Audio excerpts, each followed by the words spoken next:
పాల్గొన మాసం అత్యంత పవిత్రమైనది. ఆ మాసంలో ఎన్నో పర్వదినాలు, అందులో ఒకటి పాప విమోచన ఏకాదశి. పరమ పవిత్రమైన రోజు ఈ ఏకాదశి.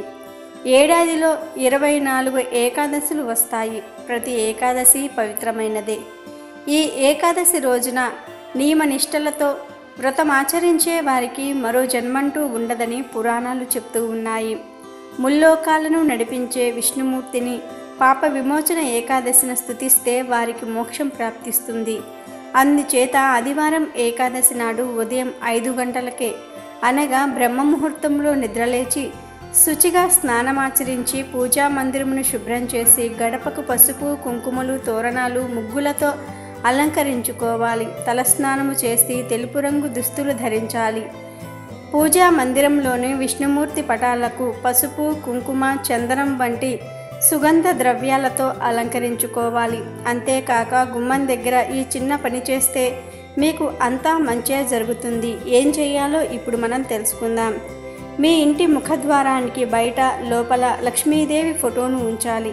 ఆ లక్ష్మీదేవి వెనుక 2 ఏనుగులు బంగారపు కలశాలతో లక్ష్మీదేవికి అభిషేకం చేస్తూ ఉన్నట్లుగా ఉండాలి. అలా ఉంచినట్లయితే మీ ఆర్థికపరమైన పనుల్లో ఆటంకాలు రావు.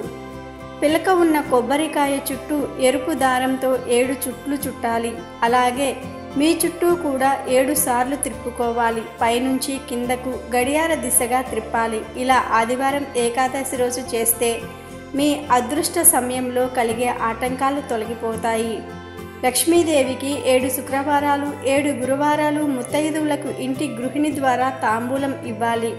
అంటే పసుపు, కుంకుమ, తమలపాకు, వక్క, ఎరుపు రంగు జాకెట్ ముక్కను తాంబూలంగా ఇవ్వాలి. ఇలా చేస్తే మీ ఇంటి గృహిణికి మంచిని ఆ లక్ష్మీదేవి చేకూరుస్తుంది. ప్రతి నెల కూడా 2 సార్లు ఇంటిని అంతా కూడా శుభ్రపరచాలి. మీ ఇంటిలో ఉండే పూజా మందిరంలో గోమతి చక్రాన్ని కుంకుమ భరిణెలో ఉంచి మూత పెట్టి కదిలించకుండా ఉంచాలి. పూజా కార్యక్రమాలు ఏవి కూడా అంతగా ఈ కుంకుమ భరిణకు చేయనవసరం లేదు. అలా ఉంచితే మీ ఇంట్లో పరిష్కారం కాని సమస్యలు ఏవైనా ఉంటే వెంటనే పరిష్కారం అవ్వడానికి అవకాశం ఉంటుంది. అలాగే ఆదివారం ఏకాదశి రావడం కూడా విశేషమే. ఇటువంటి రోజున మీ ఎడమ చేతితో ఒక నిమ్మకాయను, పచ్చి నిమ్మకాయను మీ చేత్తో పట్టుకుని ఇంటి సింహద్వారం వద్ద బయట వైపు సింహద్వారానికి అటు 3 సార్లు, ఇటు 3 సార్లు అనగా సవ్య దిశలో 3 సార్లు, అపసవ్య దిశలో 3 సార్లు త్రిప్పి ఆ నిమ్మకాయను పారే నీటిలో లేదా ఎవ్వరూ తొక్కని ప్రదేశంలో పడవేయాలి. ఇలా చేస్తే మీ ఇంటికి పట్టిన దరిద్రం, దిష్టిదోషాలు ఏమైనా ఉంటే వెంటనే తొలగిపోతాయి. ఇలా మీ ఎడమ చేతితో మాత్రమే చేయాలి. గోమతి చక్రాలను 3 తీసుకొని వాటిని పొడి చేసి ఆదివారం ఇంటి ముందు చల్లాలి. మీ ఆర్థిక బాధలు తొలగిపోతాయి. సాయంత్రం లైట్లు వేసిన తర్వాత ఇంట్లో చీకటి లేకుండా మీరు జాగ్రత్త పడండి. అలాగే ధూపం కూడా వెయ్యండి. మూత లేకుండా డస్ట్బిన్ ఉండకూడదు.